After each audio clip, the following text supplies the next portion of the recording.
V Evropski uniji je danes samo 6% lastnikov kmetijskih zemljišč kmetij, ki so mlajši od 35 let. Zato me veseli, da smo sprejeli poročilo o mladih kmetih, s katerim želimo zagotoviti boljše pogoje za delo mladih kmetov.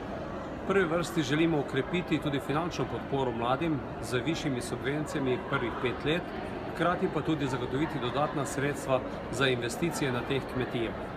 Prav tako je v ospredju pomoč pri zaokroževanju, povečevanju kmetij, kajti mladi kmetje imajo velikokrat problem, da nimajo dovolj zemlje za konkurenčno delovanje.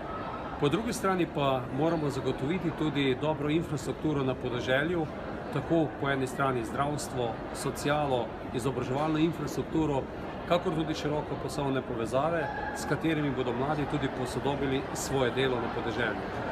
Vekolikor želimo res imeti pametne vasi na podeželju, rabimo pametne mlade kmete, druge podeželane in v poročilu, ki smo ga danes sprejeli v Evropskem parlamentu, je veliko zagotovil, da bo to upoštevano tudi v bodoči kmetijski politiki. Ni kmetijstva, ni hrane brez mladih kmetov.